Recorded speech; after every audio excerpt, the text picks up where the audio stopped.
RMDM, non à l'interdiction de manifester pour le 6 février. La plateforme RMDM participera à la sortie des opposants du régime prévue ce samedi 6 février 2021 selon la déclaration du pasteur Edouard Tsaramé ce matin. Ce politicien a expliqué qu'il s'agira d'une journée de détente et de convivialité, mais ce sera également une occasion pour dénoncer les maux de la société. En revanche, le général Angelo Ravelnariv, préfet de police d'Antananarive, a prévenu que toute manifestation non autorisée est interdite. Edouard Tsaramé estime pour sa part que Madagascar est un pays démocratique et la liberté d'expression reste un droit fondamental. Il n'est donc pas légitime d'interdire une manifestation des opposants. Décès de Michaela au Liban, confirmation officielle. La nouvelle du décès de Michaela a déjà fait le tour des réseaux sociaux depuis la semaine dernière, mais les informations officielles viennent juste de le confirmer. Le consulat honoraire de Madagascar au Liban a annoncé la mort de Diolaza Jeanne-Marie Michaela Tumbudjoub le 24 janvier dernier. Atteinte du coronavirus, la jeune malgache est décédée suite à des complications relatives à une opération de pancréatite aiguë. Par mesure de sécurité, le gouvernement malgache a interdit le retour de la dépouille mortuaire infectée par le virus. La défunte a été enterrée à Beyrouth le 26 janvier dans le respect du protocole sanitaire imposé par le Liban et avec l'aide du ministère des Affaires étrangères à Madagascar et du ministère de la Santé. Effet du coronavirus, l'État au chevet des familles. Le gouvernement poursuit ses actions pour venir en aide aux familles durement impactées par le coronavirus. C'est ainsi que 7300 ménages de Toamasina 1 et 1300 de Toamasina 2 bénéficieront du Asaavj dans le cadre du programme Fiachiananivuin Sifanarinan.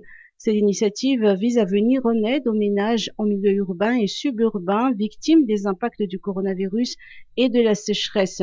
Par ailleurs, dans le cadre du sous-programme Ankunanamiarn, 17 700 familles de Toamasina 1 et 3100 de Toamasina 2 bénéficieront d'une aide de l'État. Considérées comme en situation de grande précarité, elles ont été identifiées parmi les bénéficiaires du Tuska Famine. Kéré dans le sud, approvisionnement en eau de 90 000 ménages. 90 000 ménages les plus touchés par le Kéré des districts d'Ambovumbe et de Tsiumbe seront approvisionnés en eau potable pendant 75 jours. Cette opération sera réalisée grâce aux compensations de la compagnie d'assurance panafricaine ARC dans le cadre de la lutte contre la sécheresse dans le sud. Le secrétaire exécutif de la cellule de prévention et d'appui à la gestion des urgences à la primature, le général de brigade aérienne Mamraza Kanaev, nous apporte plus de précisions. Donc le but est de concrétiser et réaliser les travaux ou bien la distribution de l'eau gratuite au profit de 90 000 ménages pendant 75 jours. Cette distribution est financée par l'African Risk Capacity à travers l'indemnité d'assurance reçue par le pays avec l'African Risk Capacity. En général, à part la distribution d'eau, on a prévu également d'acquérir les matériels techniques et fournitures et outils nécessaires pour la lutte contre le Covid-19, c'est-à-dire le savon et aussi d'autres produits de purification d'eau, le bidon, les seaux et aussi d'autres outils nécessaires par le ménage vulnérable par la sécheresse. En général, la distribution commence déjà et on va continuer avec l'AES cet rythme-là pendant 75 jours.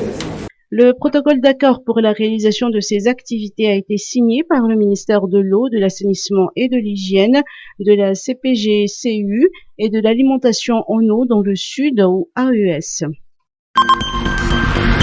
Ministère de l'Environnement et du Développement durable, reboisement pour sauver le lac Aloch de l'assèchement. Hier, 2 février a été consacré Journée internationale des hommes humides. Le ministère de l'Environnement et du Développement durable a choisi la région Alochamangour pour célébrer cette journée placée sous le thème Les zones humides et l'eau.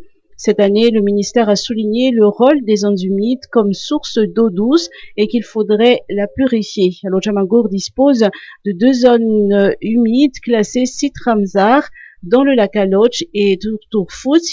Le docteur Bomiav Tivainalararnirin, ministre de l'Environnement, a indiqué que le tarissement du lac Aloch constitue actuellement une réelle menace pour la faune et la flore, mais également pour les conditions socio-économiques de la population locale.